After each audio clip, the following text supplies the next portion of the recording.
Bendecidos, amados hermanos, con toda bendición. Nuevamente llegamos a un viernes. Ayer les había dicho que era muy probable que nuestro hermano amigo, Pastor Romeo Guevara, pues estuviera hoy en una capacitación de parte del colegio. Y bendito sea Dios, pues terminaron pronto y aquí estamos y hoy nos vamos a seguir con ese banquete tan especial que empezamos la semana pasada, un nuevo estudio, después de aquel estudio que realmente trajo mucho fruto en nuestra vida. Así que ya estamos preparados, listos y dispuestos. Sé que muchos de ustedes están contentos y agradecidos con Dios de que vamos a tener este tiempo maravilloso y vamos a empezar orando y después vamos a recibir pues esa palabra que el Señor nos regala. Amado Padre, te doy gracias, Señor, por este tiempo. Gracias por la vida del Pastor Romeo, Señor, que tuvo ocasión, Señor, tiempo, porque la disposición siempre la ha tenido, Señor, para estar con nosotros. Gracias por esos dones que tú le das, Señor, dones que realmente han traído edificación y han traído realmente, Señor, mucho entendimiento en muchas áreas de nuestra vida.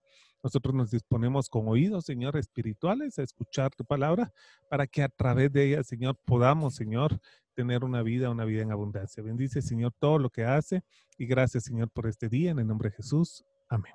Bendecido, hermano, con toda bendición. Amén. ¿Cómo estás? Pues bien, aquí estamos trabajando aquí. Pues ya estamos un fin de semana otra vez ahí, tratando de ver si bajamos un rato la revolución, por lo menos el día sábado, para que agarremos fuerza otra vez para la siguiente semana. Pero aquí estamos, gracias a Dios.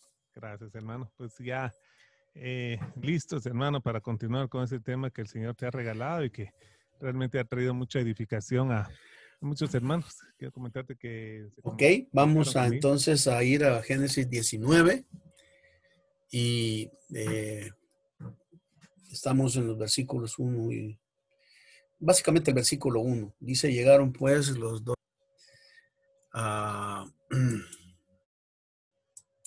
llegaron los dos ángeles. Espérame, solo quiero ver si puedo compartir pantalla aquí.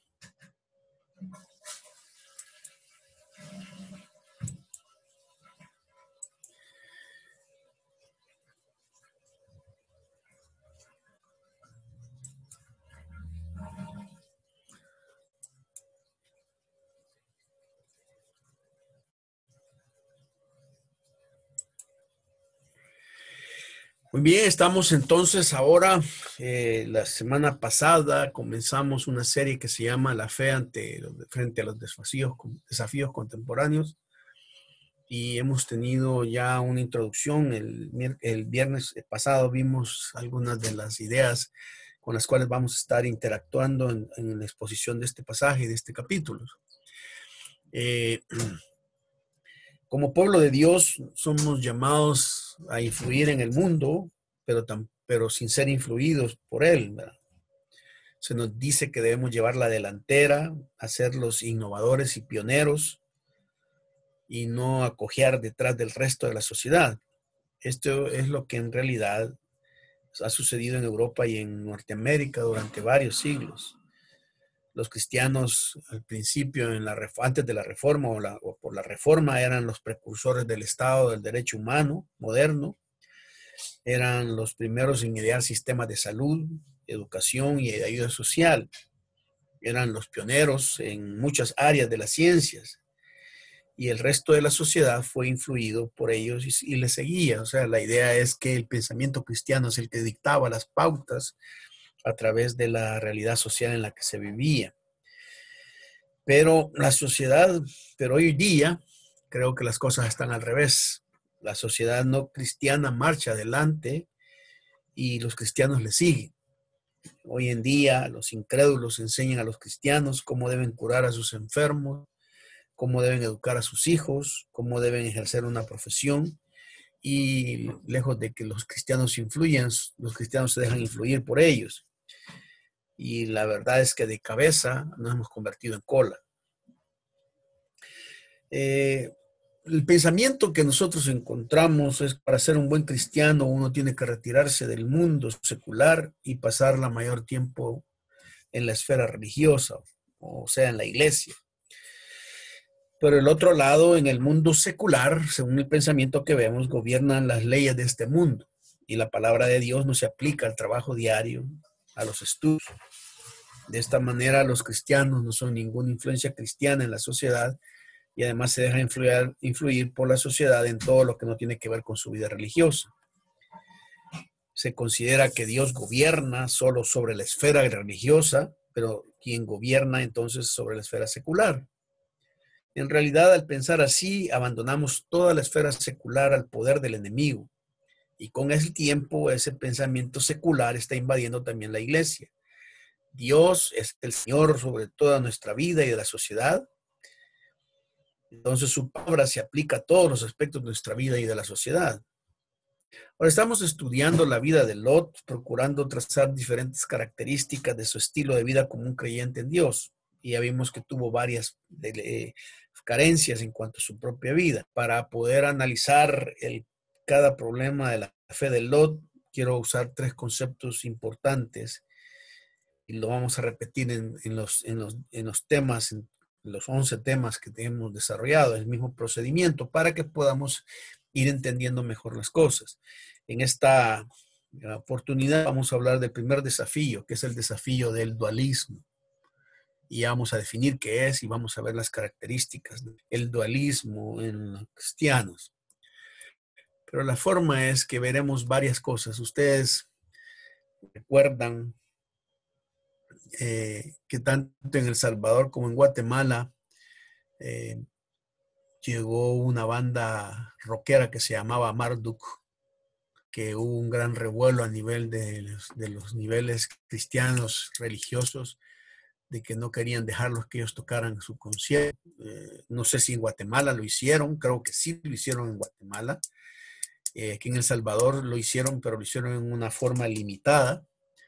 Y la idea es que no podemos permitir que alguien que venga con un espíritu diabólico y satánico entre a nuestro contexto y nos traiga cosas malas, porque a través de ellos nos pueden transmitir cosas malas.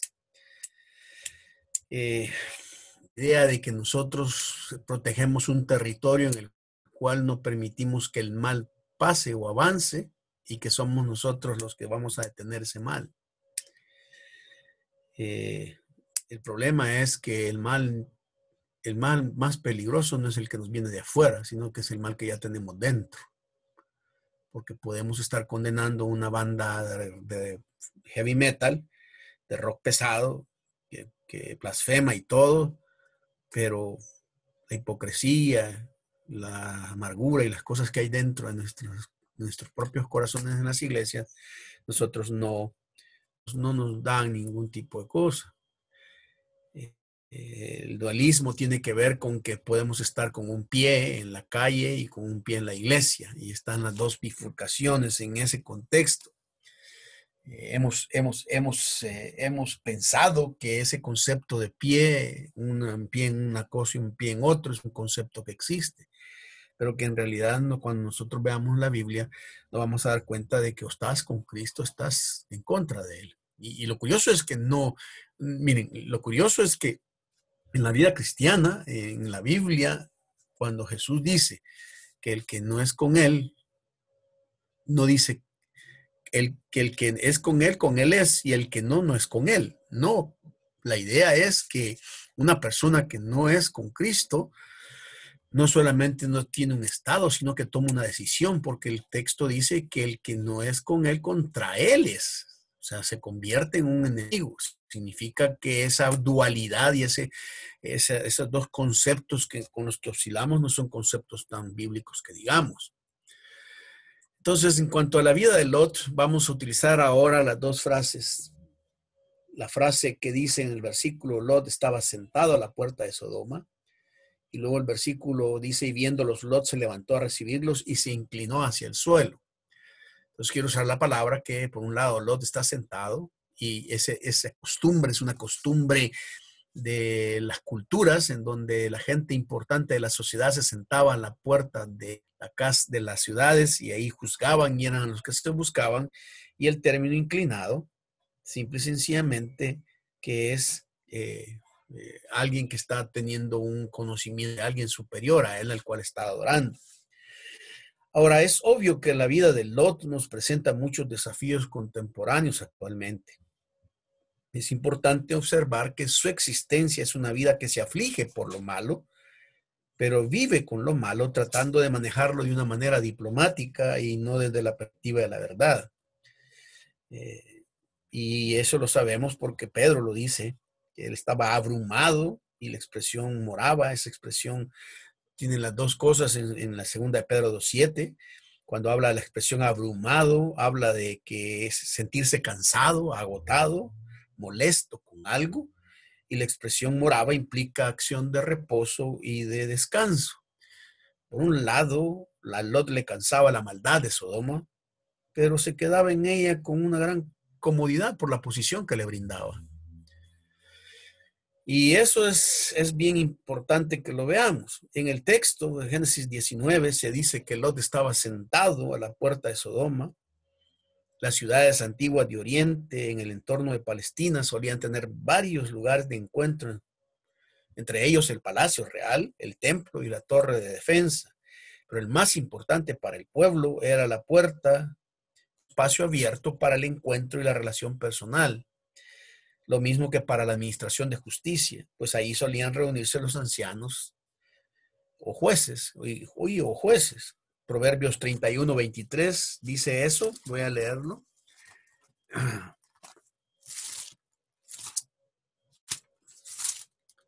Proverbios 31:23 dice, su marido es conocido en las puertas cuando se sienta con los ancianos de la tierra. Significa entonces que lo que viene a demostrar es que Lot, de alguna manera, tenía una posición social aceptable dentro de la sociedad de Sodoma. Y aquí vamos a empezar a ver algunas cosas de ese dualismo. Una de las cosas es que, saben que yo he conocido muchas personas que son buena gente, pero cuando se trata de las cosas de Dios son más elitistas socialmente que de Dios mismo, que las cosas de Dios.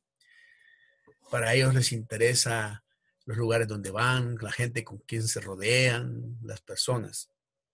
Yo recuerdo que en una iglesia había una familia muy pudiente, eran muy ricos y sus hijos eran parte del lugar. Y cuando hacían ciertas celebraciones, habían un nivel a las que invitaban a gente de la iglesia y habían otros niveles en los cuales no podían entrar. Y eran muy sociables ellos. Y ese asunto de la sociedad en la mente de una persona es bien complicado, porque les voy a explicar cómo ilustro el dualismo de Lot. Esa misma familia, esas mismas personas, un hijo de ellos dejó embarazada a la novia, y como eran conocidos por los pastores famosos y se codeaban con muchas personas famosas, y yo era amigo de ellos porque ellos eran miembros de una iglesia donde yo pastoreé hace algunos años. Pero cuando dejó embarazada a la novia, ninguno de los pastores famosos les quiso casar, ¿sí? Y entonces el papá, que es una persona, pues creo que más a las cosas de Dios, más que la esposa, yo un día sentí de Dios llamarlo para preguntarle cómo estaba, tenía de hablar con él, y cuando le pregunté cómo estaba, él se puso a llorar y me contó todo el problema. En ese entonces yo no estaba pastoreando en ninguna iglesia, sino que trabajaba en la Universidad Evangélica. Y entonces yo le dije al hermano, yo lo voy a casar, pero quiero hablar con ellos primero. Quiero que establezcamos ciertos principios. Y me reuní con ellos, hablé con ellos, les hice ver que ellos podían decir cualquier cosa ahora porque me necesitaban para casarlos, pero que a Dios no le podían mentir, y que si ellos hacían esto por pura farsa, que entonces Dios los juzgara. Y estaban de acuerdo con eso. Yo los entregaba en las manos de Dios. Y hicimos se vinieron a casar a uno de los clubes más prestigiosos de aquí de San Salvador, porque yo vivía en otra ciudad. Y hicieron toda la ceremonia, y cuando estábamos ya sentados, bueno, a la hora que terminó la ceremonia, ellos empezaron a hacer todas sus fotos con todas las de la sociedad. No me invitaron a ninguno. O sea, yo no aparezco en ninguna de las fotos de ellos, ni mi familia. Me hicieron a un lado. Entonces, fuimos a la celebración, a la ceremonia, al banquete. Y cuando estábamos ya dentro del banquete, empezaron a poner las botellas de licor en cada mesa. Y mucho licor, ¿verdad? Entonces, yo me sentí un poco incómodo, no por el tanto de que pongan licor, porque no soy tan santo que digamos que me ofenda eso, pero me sentía incómodo por el hecho de que ellos habían reconocido de que Dios era importante, pero a la hora de ya cuando uno le echan a un lado a Dios y me estaban echando a mí como su representante. Entonces, habían varios líderes de diferentes iglesias ahí, de las iglesias importantes, yo los conocía, pastores, presidentes de las sociedades juveniles, y empezaron a tocar una orquesta y empezaron a tocar ese entonces estaba de famosa la Macarena, y todos mis hermanos empezaron a bailar, ¿verdad? Empezaron a hacer mucho, a bailar y a hacer un montón de cosas, y empezaron a tocar un montón de canciones y ellos empezaron a bailar y todo. Cuando llegó el momento de comer, la esposa, mi hermano, se me acercó y me dijo, ay, ya va a ver, hermano, lo que vamos a hacer, me dice. Y entonces cuando ya todos, después de bailar y sudados, se sentaron a comer, la orquesta comenzó a tocar Cuán grande es Él. Y empezaron a tocar himnos. Y entonces ahí sí de plano entré en crisis porque dije, bueno, ¿y esta hermana qué piensa? O sea, es un pensamiento de que la orquesta la puedo usar para que todo el mundo baile, pero después a la hora de la comida la transformo en una orquesta que canta himnos y con eso simple y sencillamente Dios se agradó. Ese es el dualismo que tenemos en nuestras mentalidades. Por un lado, sí, sí, todo, pero a la hora de rajar con las convicciones, simple y sencillamente hacemos un montón de cosas que uno dice y piensan que con eso simple y sencillamente Dios se va a agradar, que va a aceptar todos los desatinos espirituales que simple y sencillamente le tocaron un himno a Dios.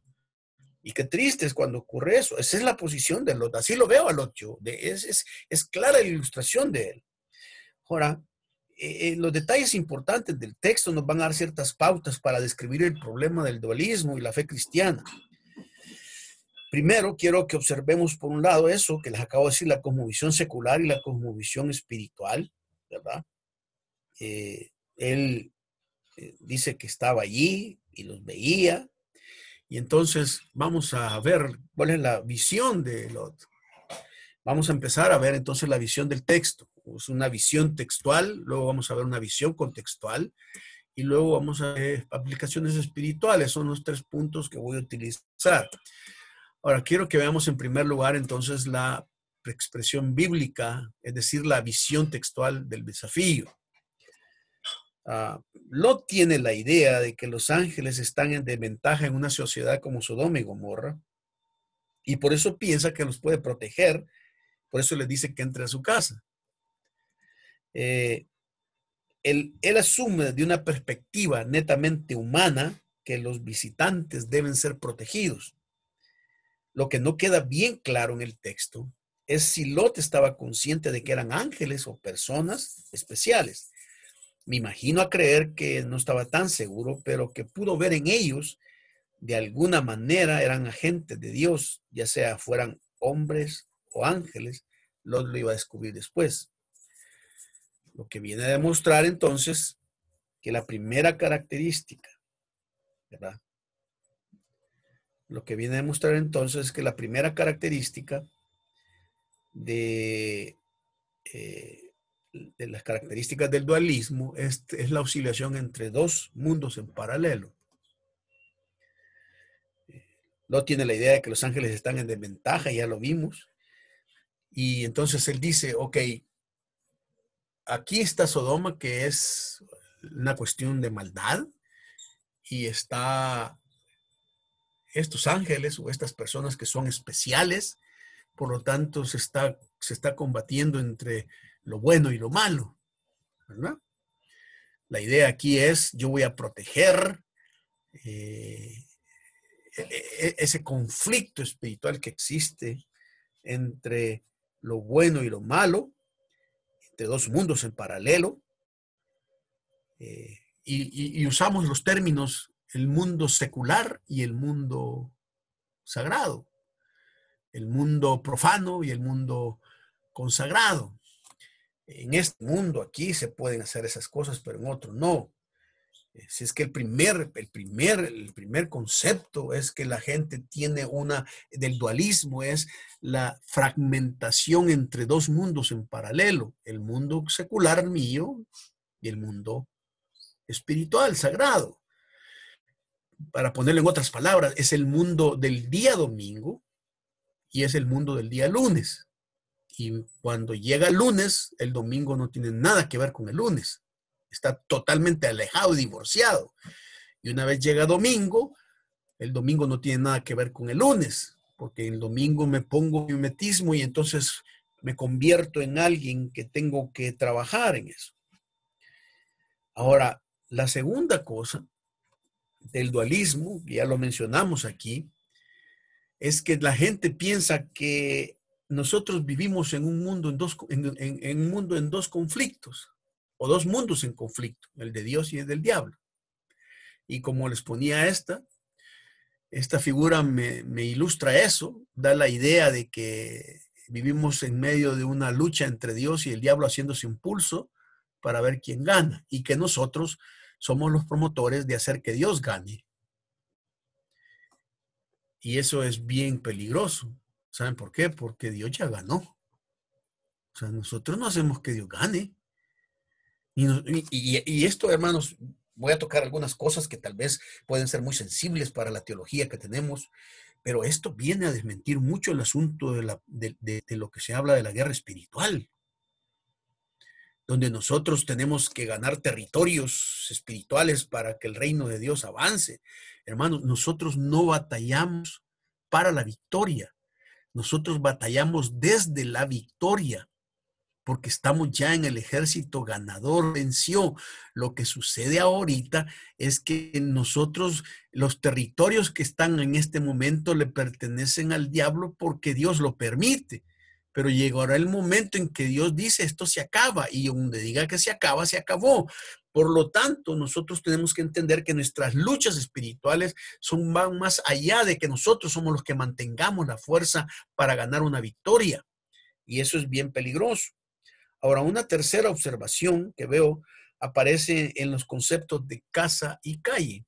Y esto lo voy a tomar más claramente más adelante, en otro estudio.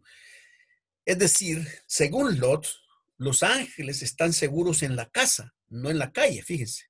Ese es el concepto. Y los ángeles dicen, no, nosotros queremos estar en la calle.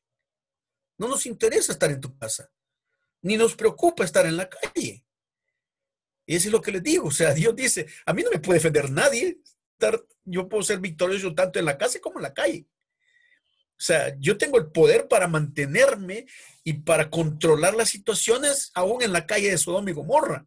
No eres tú el que tiene que controlarlo, el aspecto espiritual. No depende del espacio geográfico donde yo me encuentre, sino del poder de Dios hoy. Por eso es que yo puedo estar en contextos conflictivos, pero no significa que yo tengo que perder mi espiritualidad, porque Dios ya venció en ese contexto. Y él puede tener un poder. Entonces, lo que viene a demostrar es que la tercera característica, según el texto, es la concepción de espacios sagrados y espacios profanos. Mira, hay gente que ahora está muy preocupada porque cree que no siente a Dios en la sala de su casa, y por eso se quiere ir a reunir otra vez al templo, porque cree que en el templo va a sentir más a Dios que en su casa. Por eso construimos esos espacios, porque creemos que esos espacios, ahí donde están, estamos más en contacto con Dios que con los espacios que estamos fuera de la iglesia. No sé cuántos de ustedes conocen, y como una vez más les digo, hermanos, les pido disculpas si alguno se siente aludido, pero no sé si ustedes conocen que hay muchas iglesias en donde dentro del templo no se puede tomar un café o se puede comer un pan, donde no se puede hacer nada de eso porque es el lugar donde está Dios. Hay gente que, por ejemplo, dice, mire, nosotros en la iglesia no permitimos que las personas lleguen con faldas o en pantalones, ¿verdad? No permitimos. Yo recuerdo una iglesia en Guatemala de las que pastoreé, que las hermanas a la hora de la sociedad femenil, que más que todo femenil era la sociedad senil, por lo general así es, cuestionaban a las hermanas jóvenes que llegaban con sus pantalones y empezaban a criticarlas. Y luego cuando íbamos a los ¿cómo se llama? A los campamentos o íbamos de paseo, las hermanas iban con chores y en pantalones. Y entonces una vez les pregunté, hermanas, ¿qué cambió aquí? O sea, ¿cuál es el problema de la espiritualidad aquí? ¿Es el pantalón? ¿Es la sensualidad? ¿O es el espacio? ¿Por qué en la iglesia sí no se pueden usar pantalones, pero aquí en el campo sí se pueden usar? Y no tienen respuesta, porque es una respuesta legalista. Es una respuesta a la que dice, no, es que los espacios sagrados se respetan y los espacios profanos, no, ahí uno puede relajarse. Pero tengo una mala noticia, porque dice Habacuc que Jehová está en su santo templo y santo templo es toda la tierra, calle delante de él toda la tierra. Significa entonces que la misma presencia de Dios a la que respetamos en un espacio sagrado es la misma presencia de Dios que tendríamos que respetarla en un espacio profano, ¿o no? Si yo aplico la regla de que una persona no puede usar un pantalón, tendría que ser no por el lugar donde está, sino porque está en la presencia de Dios en ambos lugares. Pero entonces lo que hacemos es, no, entramos a la iglesia y decimos, no, es que mira, aquí no digas malas palabras porque estás en el templo, no seas irreverente. Pero es que es lo mismo. Es el mismo concepto. Lot está con el mismo concepto. La calle es peligrosa, en la casa van a estar mejor los ángeles que en la calle. Y si ustedes notan más adelante, ya voy a tocar específicamente este binomio, se dan cuenta de que los ángeles, por más que le dijeron que no, Lot dijo que sí, dice el texto ahí en el versículo 3, mas él porfió con ellos mucho.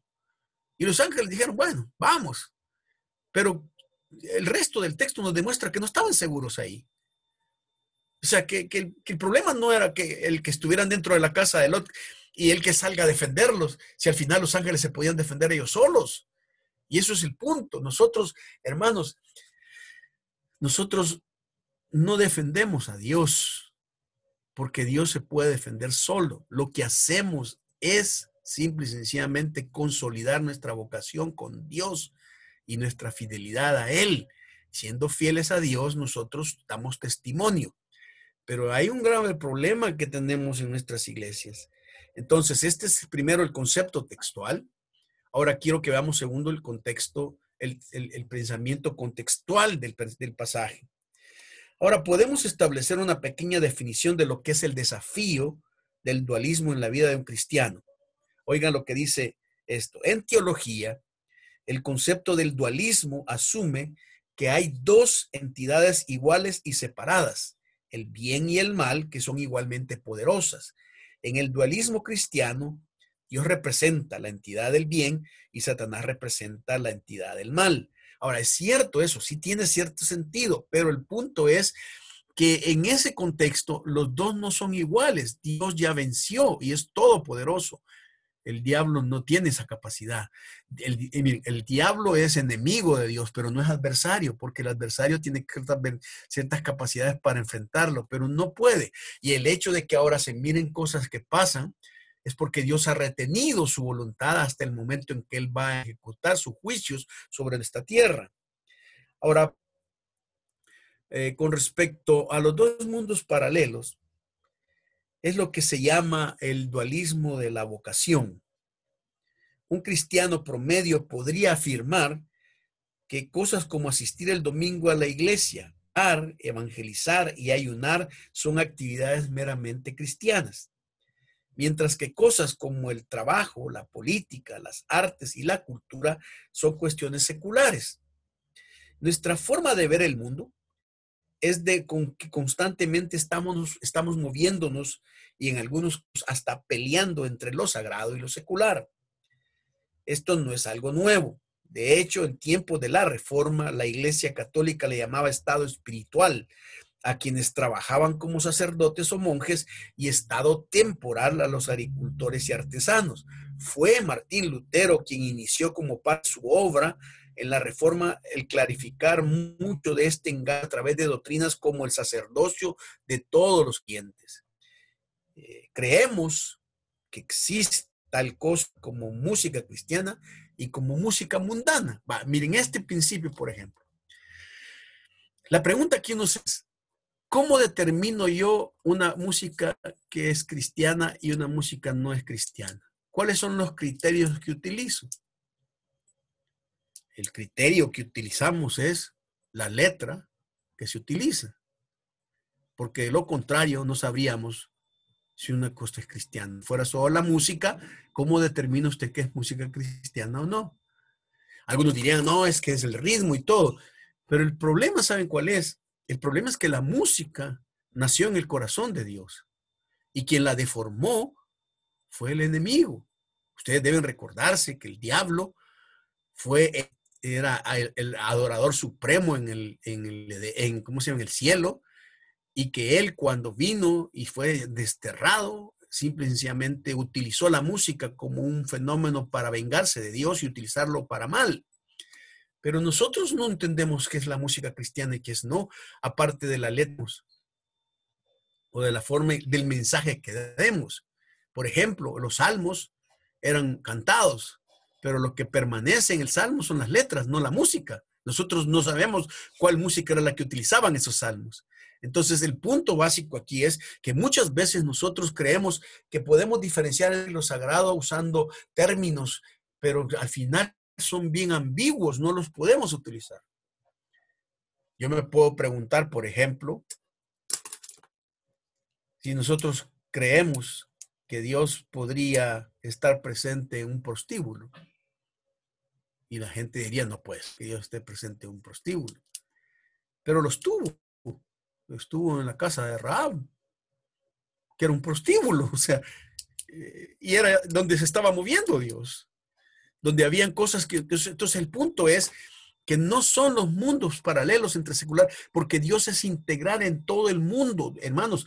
Debemos entender que Dios se mueve en todos los mundos, y porque se mueven todos los mundos, los creyentes somos responsables de dar testimonio en todos los mundos y no fragmentarnos en ese aspecto del aspecto de la música secular, de lo secular y lo sagrado. Hoy abusamos de las categorías de secular y sagrado. Un plomero cristiano puede ser tan honrado de Dios, puede ser tan honrador de Dios durante su trabajo como músico cristiano. Un panadero cristiano puede hacer pastelitos para la gloria de Dios, al igual que un educador cristiano puede enseñar para la gloria de Dios. Las posibilidades son infinitas. Cuando caminamos en el Espíritu y dedicamos nuestro minuto a minuto a Dios, las llamadas líneas entre lo secular y lo sagrado se fusionarán en una sola para honrar a Dios. La Biblia revela a un Dios creador y Señor de todo. Del Señor es la tierra y todo cuanto en ella hay. Con todo, para muchas personas, incluso para muchos cristianos, esta cosmovisión integradora se ha oscurecido. Una línea separa la fe personal de la vida cotidiana y el trabajo y el tiempo de recreo, y nos sentimos fragmentados y alienados hoy sin propósito. Ahora, ¿qué hay más allá de la división sagrado-secular? Una vida plena e integrada que une la fe y la acción. Muchos de nosotros no sabemos cómo conectar lo secular con lo sagrado. Por ejemplo, nosotros esperamos que una persona que canta en una orquesta en el mundo, cuando se convierta, deje de cantar en el mundo. Y la pregunta es, ¿por qué hacemos eso? Si hay una persona que a mí me llamó la atención y que me hizo pensar bastante, este es Juan Luis Guerra. Juan Luis Guerra es un hombre, un cristiano genuino, un hombre que da testimonio de Dios y sin embargo sigue cantando su música romántica. Le cantó a Dios, pero no tanto que se dedicó solo a eso. Y lo curioso del caso es que una vez le dieron un premio, ¿cómo se llama? Un Grammy, creo que es, no, un Emmy, o un Grammy, no me acuerdo, un Grammy, por la música que él dio.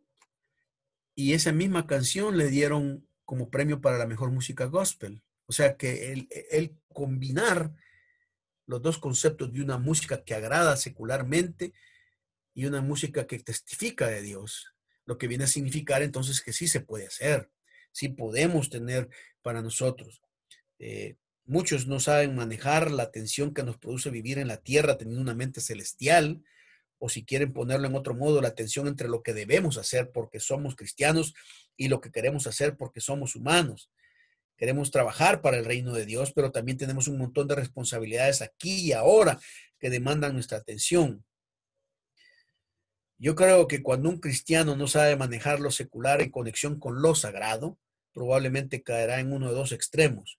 O será una persona mediocre en lo que se hace aquí y ahora, en su vida, ya sea laboral o estudiantil, y es muy probable que se dedique, o es muy probable que se dedique tan de lleno a su vida laboral que descuide al mismo tiempo su relación al Señor y sus demás responsabilidades. Y esto lo vamos a ver más detenidamente en el problema del escapismo de la fe. Estoy pensando tanto en el cielo que me desentiendo de lo que estoy pasando acá. Estoy pensando tanto en la tierra que me desentiendo de lo que estoy pasando allá. Eso es importante. Entonces creo que ese es para los mundos paralelos. Para los dos mundos opuestos o en conflicto, la imagen de Jesús y Satanás haciendo un pulso es bastante famosa, ya la vimos ahí. Hace unos meses alguien compartió esta imagen con el verso de Efesios 6:12. Después de algunos comentarios, la persona afirmaba que quienes no entendíamos el mundo espiritual, obviamente no íbamos a entender la fotografía. Varias son las ocasiones en donde la iglesia ha creído, sin saber, en la herejía del dualismo. El dualismo es la filosofía y cosmovisión que afirma que el universo es la zona de combate universal entre dos seres iguales y opuestos que luchan entre sí eternamente. Cada representante de estos bandos, Jesús y Satanás, tiene una esfera de dominio y todo ser humano actúa bajo esos dos dominios, el dominio de lo sagrado y el dominio de lo secular. Los estragos de esta cosmovisión son terribles para el corazón del creyente, especialmente en dos ámbitos de nuestra vida, nuestra vocación y lucha espiritual. Esto da lugar también al segundo problema, el dualismo en la lucha espiritual. El cristiano cree que la lucha espiritual es que la iglesia va detrás de Jesús y a veces hasta la par o adelante de él, peleando para ganarle al enemigo, ganar almas, territorio, guerras, situaciones. He estado siempre en el acecho del pensamiento de la fe cristiana y debemos entender que simple y sencillamente no puede pasar eso. Como les decía, cuando vino esta banda Marduk, aquí en El Salvador se colectaron firmas y al final los diputados prohibieron al acceso del país la banda porque decíamos que éramos un país. Esto bajo los argumentos de muchos cristianos diciendo que no íbamos a permitir que Satanás entrara al Salvador o que no dejaríamos que el mal triunfara sobre nuestro país. De nuevo, pueden en medio de estos ejemplos imaginar a Jesús, Satanás haciendo un pulso para ver quién gana, sin tomar en cuenta las implicaciones de nuestro país.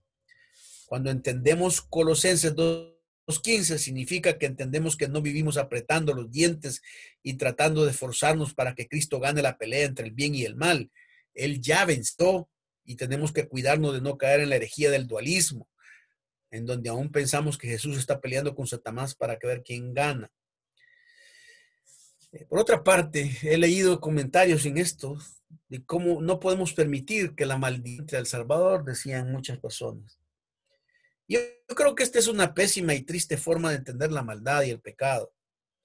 El peor de los pecados, hermanos y hermanas, es el que habita en nuestro propio corazón. Creer que permitir que alguien toque música rock, por muy obscenas y blasfemas que sean sus letras, causará o dejará maldición en nuestro país no es nuevo. Es consecuencia de mantener el tema de la guerra espiritual. Y me da mucho, conociendo mucho el mundo evangélico en El Salvador, me da tristeza ver cómo queremos pelear contra el enemigo, evitando que esta banda toque o entre a tocar, pero no poniendo atención a nuestra propia vida espiritual y a la de nuestras congregaciones. El enemigo ha hecho pedazos a la iglesia desde adentro. Adulterio, fornicación, avaricia, abuso, manipulación, son algunas de las formas en que esto sucede a diario. Ahora, la última es con respecto a los espacios sagrados y Debemos entender diciendo que los dos términos sagrado y profano son dos términos totalmente diferentes. Primero uno habla acerca de un lugar donde Dios está y otro lugar donde Dios no está. Pero cuando nosotros salimos de la iglesia, Dios se va de la iglesia, hermano, no se queda en el templo. Ahí está. No es el que está ahí. Es importante que entendamos ese tipo de cosas. En la narración del texto, Lot considera que su lugar más sano es su casa y que el lugar más peligroso es la calle. Y nosotros creemos lo mismo, por eso hemos hecho nuestros encierros y burbujas espirituales, pensando que una iglesia es un ambiente más seguro que un bar espiritualmente hablando. Lo curioso es que los ángeles preferían estar en la calle porque ahí su presencia hacía la diferencia en la sociedad en la que estaban. No porque un ambiente se cristianice implica seguridad espiritual. No porque un joven se eduque en un colegio cristiano será mejor cristiano que uno que no lo haga. Bueno, deben recordar esto. El diablo mismo se corrompió en el cielo, pues. O sea, ¿qué lugar más sano, pues? O sea, ¿qué director más sano? ¿Qué director más fuerte, más amoroso como Dios? Y fue precisamente en ese ambiente espiritual en donde se corrompió. Y por eso es bien importante. Pensamiento entre lo mundano y lo espiritual. El cristiano va el fin de semana para moverse en la esfera del mundo, a la esfera de Dios. El mal trabajo de la iglesia es enseñar y predicar la palabra de Dios, y el evangelio ha hecho que la iglesia crea que Dios está limitado solo a la esfera espiritual, no tiene que ver con nada de lo que sucede en el mundo. Al fin y al cabo, los creyentes viven con esta tensión. Ahora, ¿qué es lo que debemos hacer con respecto a esto, hermanos? Este es el punto 3. La aplicación del texto significa algunas ideas que debemos tener. Otra cosa que yo creo que debemos tener es el reto del entendimiento. Antes, ¿cómo era la cosa? Se bautizaba a los evangelizados y hoy creo que debemos evangelizar a los bautizados. Se bautizaba a los evangelizados, pero hoy tenemos que evangelizar a los bautizados. Hermanos, hay que redefinir otra vez el aspecto de lo que es la narrativa de la Biblia y de lo que Cristo ha hecho en nuestra vida. Fíjense que alguien ha dicho que aprender que reaprender. Y ese es el gran peligro. Porque cuando miren, yo hubo un tiempo en que fui maestro, profesor de natación para niños y para jóvenes, pero de un tiempo que les tuve que enseñar a los adultos. Y era bien fácil enseñar a los niños porque los niños estaban aprendiendo. Pero era complicado quitarle las mañas a los adultos que ya habían agarrado para nadar y era más difícil que reaprendieran. Y simple y sencillamente, hermanos, entendemos una cosa. Hoy hay que redefinir conceptos y les digo, hay que replantear muchas cosas, hay que despojarnos de muchas teorías que nos han metido y que tenemos que desprendernos. Va a ser doloroso, pero creo que es como la serpiente que muda de piel. Necesitamos una muda completa, un replanteamiento de las cosas que decimos, las fórmulas que utilizamos, las técnicas que tenemos, las muletías que están utilizando en nuestro medio. Ahora, eso nos va a llevar a un segundo punto, el reto del desprendimiento. Con la iglesia, como iglesia, estamos en medio de una cultura para poder reflejar a Cristo y su verdad. Y no vivimos atemorizados porque el diablo entre al Salvador, porque la maldad nace en nuestro propio corazón. Hoy tenemos grandes oportunidades de ser personas que podemos ser luz, porque necesitamos hacer eso. Hay una de las cosas que realmente yo creo que nosotros debemos despojarnos ahora, es de esa frialdad y esa familiaridad con la que vemos las cosas de Dios ya, ¿no? O sea, ya nada nos sorprende, ya nada nos hace ver, ponerle un wow a Dios en la adoración. Es bien difícil que lo encontremos. Y la tercera cosa es que tenemos que rendirnos, hermanos. Como iglesia estamos unidos a Cristo y en el mundo para llevar a cabo la misión y el llamado de Dios, y haciendo todo lo que hagamos, ya sea artista, abogado, doctor, vendedor, ama de casa, jardinero, debes hacerlo para la gloria de Dios. Hacer las cosas bien, en orden, con ética y con excelencia es lo que le da gloria a Dios. No pienses que tu trabajo no es tan espiritual como el de un pastor. Esa es la mentira del dualismo. Recuerda que hay cosas que debemos verlas. Y Martín Lutero dijo, el zapatero cristiano no cumple su deber cristiano con hacer zapatos poniéndole pequeñas cruces, sino con hacer zapatos de buena calidad, porque a Dios le interesa que se trabaje con excelencia, más que se le ponga un afiche. Qué interesante, ¿no? O sea, tú no te haces cristiano porque tu material que haces no es cristiano porque le pongas un afiche, sino por la calidad. Yo no sé si ustedes han visto que esta tienda Forever 21, ¿han oído hablar de esa tienda Forever 21? Es una tienda que fue hecha o desarrollada por una pareja coreana. Ellos decidieron que le iban a dedicar todas sus entradas y solo se iban a quedar con el 10% de sus ventas a Dios. Y se llama Forever 21 porque lo basaron en Apocalipsis 21, donde habla de que hay una nueva visión y algo nuevo. Pero Forever 21 no va a ser famosa porque tenga un afiche, no va a ser cristiana porque puso Apocalipsis 21 en sus compras. Va a ser victoriosa porque todo lo que produce lo hace con calidad. ¿Me entiende? No porque usted le ponga un sticker a su carro, el carro se hace ya espiritual y cristiano. No es eso lo que tiene que ver y lo vamos a ver un poquito más adelante. Así es que nosotros debemos entender de que no puede existir el dualismo en ningún rincón de nuestro universo. Miren, su carrera, la que usted esté estudiando, es una carrera que la esté estudiando para la de Dios, cualquiera que sea. Y tiene que ser una carrera puesta al servicio de Dios, no puesta al servicio de sus propios beneficios. Eso es bien importante, porque nosotros entendemos entonces que debemos mantener nuestros distintivos basados más en la calidad de vida que en los ritos y las cosas que estamos a nuestro alrededor. Hermanos, que Dios nos dé ese pensamiento dual de lo sagrado, de lo secular. Y es tan común en los lugares, como les decía la vez pasada, en el colegio. Yo miro que la mayoría de cristianos no saben vivir la vida cristiana en su colegio, sino que simplemente la viven solo en la iglesia. Tienen esos principios y muchas personas son iguales. Somos uno en Cristo, todo lo hacemos para la gloria de Dios y Dios está en todas partes. Que Dios nos bendiga, hermanos. Gracias, hermano. Realmente qué maravillosa enseñanza y lo de la piscina realmente me impacta porque la verdad que es más fácil cuando uno aprende que aquel que ya estaba desaprendiendo. Y me surgía una pregunta, hermano.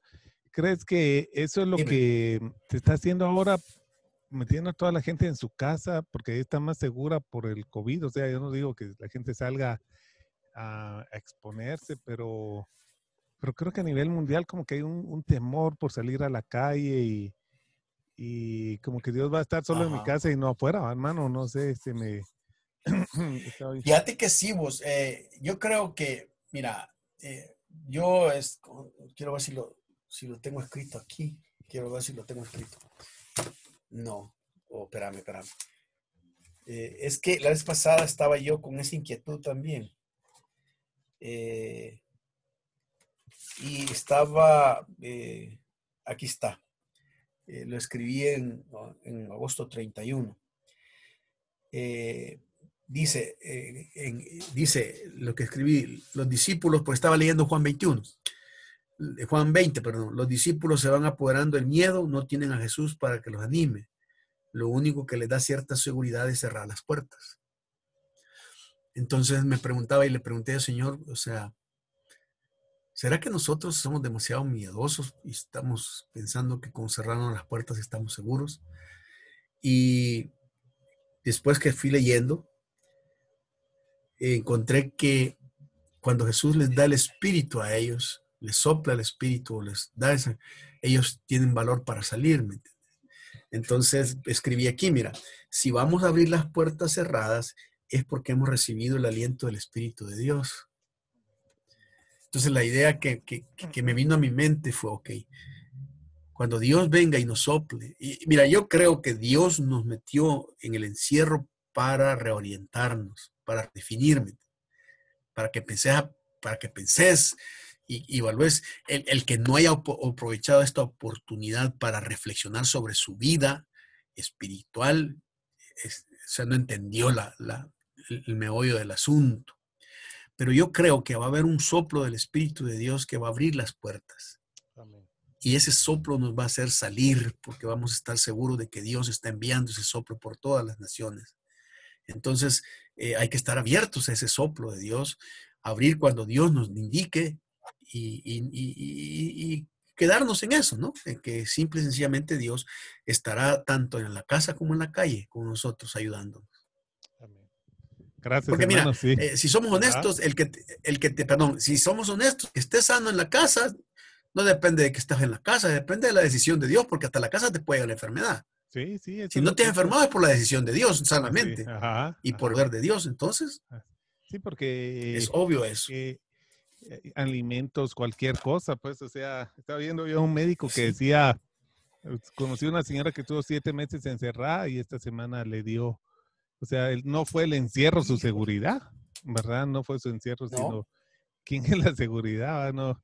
Y a veces como que... Y creo que también hay que animar a hermanos que salen, que tienen que salir por obligación, a que Dios esté en la calle también. También.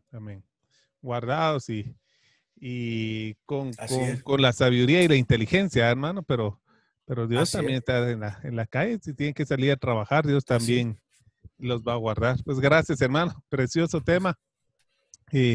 Oramos, hermano. Realmente creo que es mucho para meditar. Hay muchas cosas que hoy tocaste que son muy sagradas para muchas personas, pero yo creo que a la luz de la palabra va a haber una libertad verdadera de conocer al Dios vivo que está en medio de nosotros todos los días, ¿verdad?